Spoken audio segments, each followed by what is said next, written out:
Hey guys, Dave from Nerdarchy here, for Nerds by Nerds, hanging out with the Nerdarchy crew. I'm Ted. I'm Nate. And today we're going to be addressing a viewer request from Porkchop304. He wanted to know about how do you make Illusionists effective. He thinks he might be doing it wrong, so he could use some tips. There's a lot of great stuff here with the spell selection and the powers that they get. So I'd love to know what he's doing that he feels he's doing wrong. I don't know. I gave him some suggestions in the comments, and then one of the things is, first of all, for 5th edition, your school actually does not matter because everyone can do the same thing when it comes to spells. It's just the cheapness of learning illusion spells is half. But now the key to illusionists have always been they're not there to deal damage. They're there to confuse, misdirect, and basically battlefield controllers. Right. And even pre-battlefield manipulation. If you set up an illusion, you can have, let's put a guy out there and have him, run off. Well, that's going to lead, some of the party or some of the enemies away while they're pursuing this illusion. Or, if there's something in the area that might be a danger to all, if you can put the sounds of that creature in the area, they might have a little bit of a fear effect going before you even start doing anything. And then if you really ramp up your illusions, put that creature there. There it is. Look at that. Holy crap. I would say a really good thing, as Dave mentioned off camera earlier, was their special abilities as the illusionist, the school. Minor illusion is cantrip you can do all the time, but it only gives you audio or visual unless you're an illusionist. And then you get both at the same time. And you get the free cantrip. Yeah, and you get the free cantrip. So not only do you get that extra cantrip, you get, and if you already have minor illusion, you get one of your choice. You get to create both audio and visual at the same time, which is really important, I think, for a convincing illusion in the first place. Exactly. I don't know, maybe it's just me, but I really like getting cantrips, and I don't really care where they come from. It just makes that, if I'm building a character that's like a hybrid, and part of that hybrid is magic and part of it isn't, I like it when I can start incorporating cantrips from other places because it just builds out the magical feel to the character. Absolutely. It may not be that you're that powerful, but you have a variety of these little things that you can do that I find really interesting. And you can do them a lot. And the fact that the cantrip scale, it gets you more power as you level. Yeah, for the damaging spells, absolutely. But yeah, like you said, the illusionist I think they have some of the coolest special abilities. And a lot of it, I think, is going to be the imagination of the players. I mean, we have the game statistics. 4th level, you got Phantasmal Killer. I mean, that's a little bit down the road.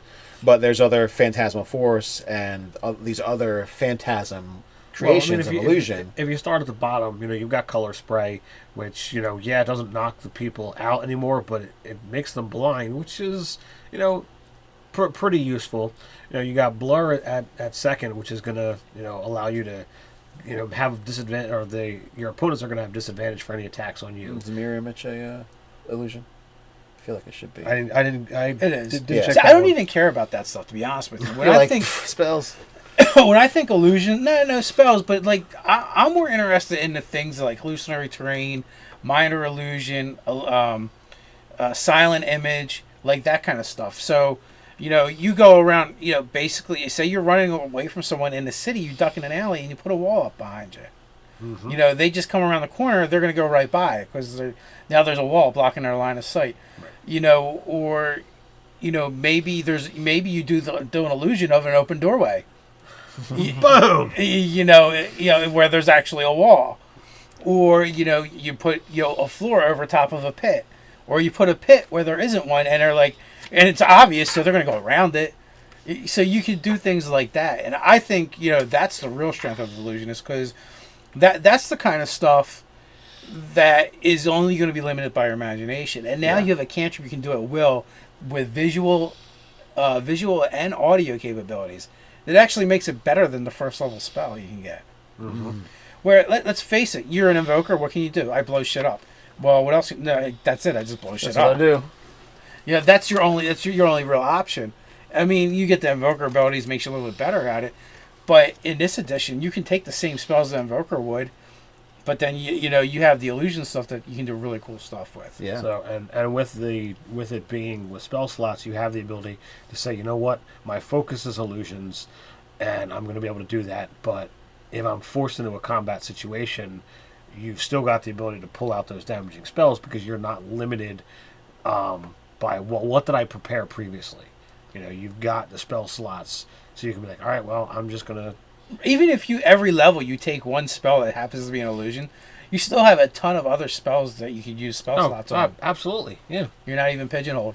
You know, the 6th level ability for the illusionist, once per long or short rest, when someone hits you, you go, no, you hit my illusionary self. That's pretty awesome as a reaction.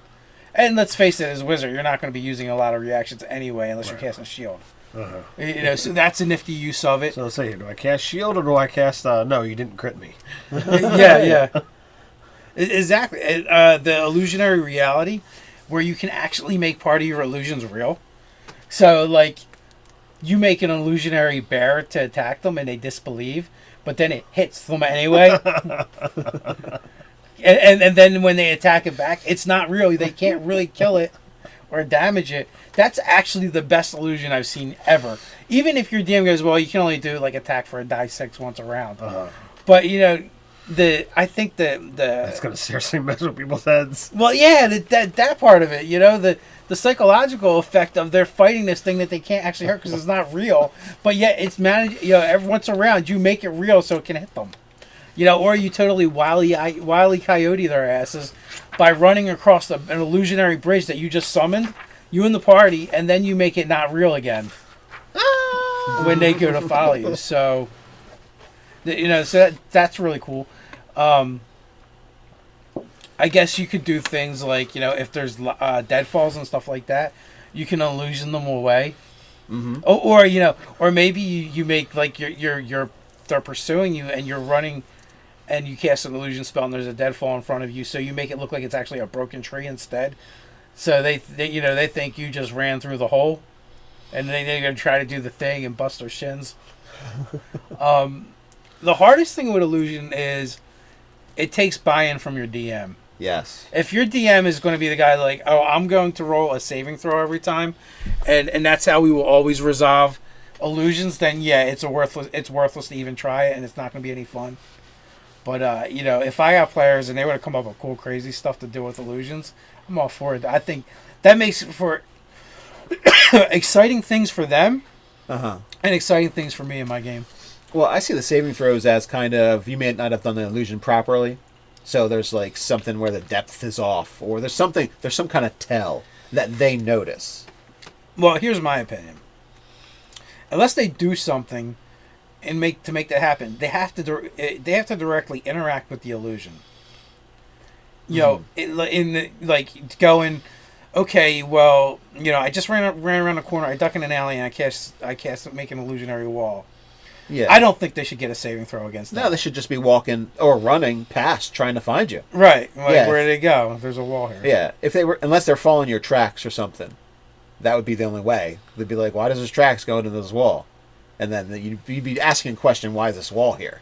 Yeah. When their tracks obviously go into it. And then when they go like this, then they get the saving throw. Yeah. But, you know, if they're not following tracks, and they have no reason to suspect that wall isn't just a regular wall. Yeah, I mean, there's got to be, like, if they see a bear in the forest, would you see a bear in the forest? Yeah, you would. It's a bear in the forest. So until it gets close, or if it's an illusion that lacks components, like, you know, maybe it only has the visual, then yeah, maybe. You know, but if it's far enough away, you know, they may not be thinking that I would hear it walking. Right. Oh, sorry to nerf your bear, but the object can't deal damage or otherwise directly harm anyone with illusionary reality. So an attacking bear could hit them, but they would just feel hit. They wouldn't necessarily be like, oh, you've wounded me. Yeah. Okay, we have to stick to Wile E. Coyoteing them. Yeah. I mean, if they can run into that wall, your illusion didn't hurt them. They hurt themselves. They can fall off a cliff thinking that it was a bridge just a second ago. all that stuff. I can believe happen. I can fly. I think they didn't want to have you be able to make like some kind of Yeah, fantastic they didn't, monster. No, I guess that they saw me coming. Yeah. Nate, in your reading of the rules. Oh, it's the last sentence. Curse you. After all the cool stuff, Wait, it's the last sentence. you're supposed to read all of it? Yeah. Damn it. You can't stop after you hit the cool stuff? Well, he corrected me on minor illusion. I thought you had to already have it before it became cool. Yeah. I didn't read that So last sentence. you had to get it back. I get it. Yeah. I get it. So, Illusionist, viable? I say, Oh, absolutely. Like the key factor is you got to have the DM that's on your team, And, they're probably not going to work against mindless creatures. absolutely. But, although even in the rules for 5th edition, they don't put a lot of that stuff in, but I'm putting it back. Oh, what? Like zombies can't be fooled by illusion or whatever? Yeah, you can't really put zombies to sleep, I don't think. Yeah, I don't think so. So, yeah. Unless it's more of an incapacitating. But other than that, I mean, illusionists are more viable than they have ever been. Absolutely. And I've always found it fun to play an illusionist, especially gnome. Yeah, it's pretty much the limit of your imagination and your buy-in from your DM. So basically say, Dude, hey, I'm going to Forest play an Gnome- illusion. Are you going to Forest make it gnome suck? illusion gets minor illusion as a racial trait, so they're going to get the bonus illusion, and then so they'll get all their other cantrips that they normally would. Then they hit 2nd level. Well, it says if you already have the cantrip minor illusion, pick another one. Right. Mm-hmm. Bonus cantrip. So that's like 2 bonus cantrips, which I don't know. I just love that. What do wizards get? 3 cantrips to start? It's hard to pick. I've always found it hard to pick It is. what cantrips I'm starting with. So you end up with 5. So having extra is always makes so it easy. a 2nd level wizard gnome specialty in illusion is 5 cantrips. And his minor illusion's awesome. Yes. So maybe I'll do a gnome illusionist for your game. There you go. Waggle his little fingers and So on that note, you guys weigh in. What do you guys think of the illusionists? Are they bums in the wizard world, or do they kick ass? You can like, comment, subscribe, and share while you're at it. Go ahead and check us out on Twitter. you can also join the conversation on Reddit. So until next time, Stay Stay nerdy. nerdy.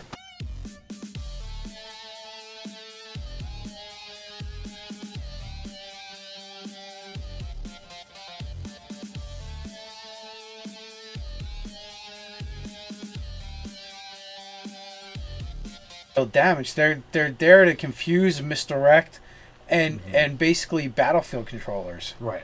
I mean, and even pre-battlefield manipulation. If you set up an illusion, you can have let's put a guy out there and have him